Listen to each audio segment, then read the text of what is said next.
السلام علیکم ناظرین، تو امید کیسے جینے کی آنے والے ایپیسوڈ میں آپ دیکھیں گے ماہی جس کی شادی ہونے والی تھی، مگر ایسے میں ماہی نے اس کی شادی میں شرکت نہیں کرتی، کیونکہ اس ماہی نے تو ماہین کو جلانے کے لیے میسیج بھی کر دیے، بلکہ کارڈ بھی سینڈ کر دیے کہ دیکھو مجھے کتنا اچھا رشتہ ملا ہے۔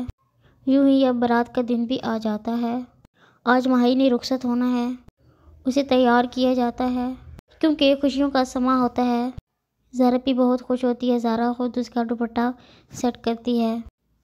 پھر براتیوں کے آنے کا وقت بھی ہو جاتا ہے۔ زہرا اور رینی اور کچھ لڑکیوں کے ساتھ ماہی کو نیچے لے کر آتی ہیں۔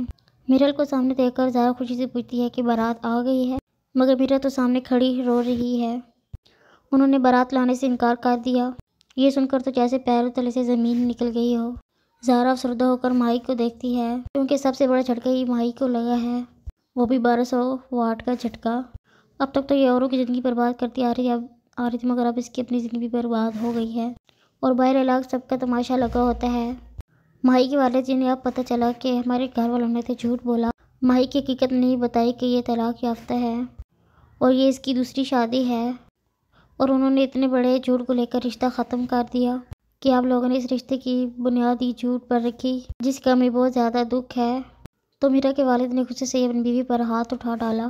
تم نے تو کہا تھا کہ میں نے ساری بات انہیں بتا دی ہے، مگر تم نے مجھ سے جھوٹ بولا۔ ماہی اور اس کی والدہ کے ہاتھ کچھ نہ لگا، انجام انہوں نے خود ہی دیکھ لیا۔ اپنی حقیقت جب ماہی پر اس طرح کھلے گی، میرے جھوٹ ہی کی وجہ سے یہ سب کچھ ہوا ہے، وہ بھاگ کر اپنے کمرے میں آتی ہے اور دروازہ بند کر دیتی ہے۔ زہرا اس کے پیچھے جا کر دروازہ کھڑکھڑاتی ہے کہ ماہی کچھ اپنے ساتھ کر نہ لے، مگر اب تو ماہی کا غصہ دیکھنے کا ہوتا ہے۔ ڈریسنگ ٹیبل پر ساری چیزوں کو پھینک دیتی ہے۔ ماہی کا باپ بہت شرمندہ ہوتا ہے، وہ کہتا ہے کہ ان کی جھوٹ کی وجہ سے میں شرمندہ ہو کر رہ گیا ہوں۔ اگر یہ حقیقت کھلی ہے تو اسی گھر سے ہی کھلی ہے حقیقت، اور ماہی کی طلاق کی یہ حقیقت کھلی ہے ماہین نے لڑکوں والے کے سامنے، کیونکہ ماہی کو لگا تھا کہ میں ماہین کو جلاؤں گی، مگر اس میں تو صرف اسی کا ہی نقصان ہوا ہے۔ ماہین پہلے سے ہی اس فیملی سے جان پہچان میں تھی، ماہی کے سسرال والوں سے اس کی دوستی تھی۔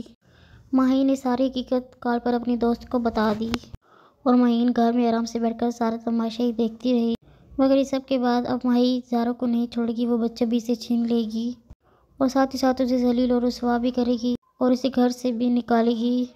ویورز، آپ کو ماہین کی یہ چال کیسی لگی؟ اپنی قیمتی رائے کا اظہار کمنٹ میں ضرور بتائیں۔